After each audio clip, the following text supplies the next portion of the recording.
অজ্ঞাত পরিচয়ের এক মহিলার পচাগলা মৃতদেহ উদ্ধার ঘিরে চাঞ্চল্য দুর্গাপুরে। দুর্গাপুরের ইস্পাত নগরীর মার্কনি এলাকা থেকে একজন মহিলার মৃতদেহ উদ্ধার হয়েছে বৃহস্পতিবার। মাঝবয়সী ওই মহিলার নাম পরিচয় জানা যায়নি। ঘটনাস্থলে দুর্গাপুর থানার বিজন ফাঁড়ির পুলিশ এসে মৃতদেহটি উদ্ধার করে। ঘটনাস্থল থেকে পুলিশ একটি ভ্যানিটি ব্যাগ উদ্ধার করেছে। স্থানীয় বাসিন্দারা জানান, সকালে ওই এলাকায় কয়েকজন যুবক ছাগল চড়াতে গিয়ে দেখেন মহিলার পচাগলা মৃতদেহটি। তাঁরা পুলিশে খবর দেন। পুলিশ মৃতদেহ উদ্ধার করে দুর্গাপুর মহকুমা হাসপাতালে ময়নাতদন্তের জন্য পাঠায়। পুলিশ ঘটনার তদন্ত শুরু করেছে।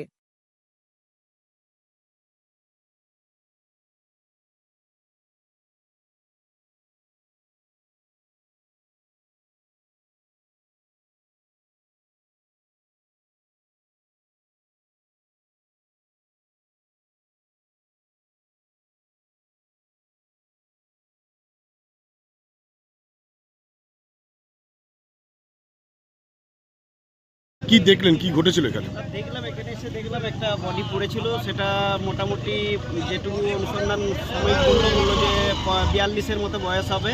পচন ধরে গিয়েছিল বডিটাকে চেনা যায়নি কোন ব্যক্তি কি। এই ঘটনাটা ঘটেছে এই যে আপনাদের মার্কনি এবং কীর্তিবাসের দুই মিডিল পজিশনে, বিজন মেইনটেনেন্সের সামনে।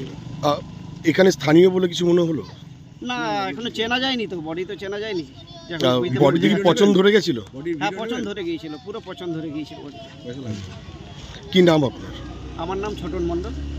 এই যে ছাগল চড়ায়, এই যে এই ঝুড়িটা, ওর টোটো আছে, দিয়ে সন্তোষ আর এই ঘোলটু, আমি তখন চা আর মুড়ি খাচ্ছিলাম, দিয়ে বললো যে এই ব্যাপার, ওখানে মনে হচ্ছে একটা ডেড বডি আছে।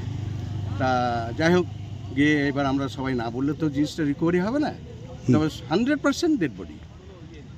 কিরকম অবস্থায় পড়েছিল, কি দেখলেন? একদম ইয়ে অবস্থায়, কাপড় চাপড় পচে একদম ফুলে, তবে বোঝা যাচ্ছে যে মেয়ে ছেলের ছবি, মানে ইয়েটা বোঝা যাচ্ছে মেয়ে ছেলে। আচ্ছা, দিয়ে তারপরে আমরা ফাঁড়িতে থানায় গেলাম। শাড়ি পরেছিল না চুড়িদার পরেছিল সেটা এখন বোঝা যাচ্ছে, আমরা দেখে মনে হলো শাড়ি হবে। আচ্ছা, ড্রেনে পড়েছিল না সাইডেই পড়েছিল? না না, এই যে নিম গাছটা, এই যে নিম গাছটা যেটা ঘিরে রেখেছে, ওই মাঝখানটা। আচ্ছা, হ্যাঁ। পুলিশ এসেছিলেন? হ্যাঁ, পুলিশ এই তো নিয়ে গেল। কি নাম আপনার? আমার নাম রণজিৎ কুমার ব্যানার্জি, আমি এই পাথরপুর তিবাস।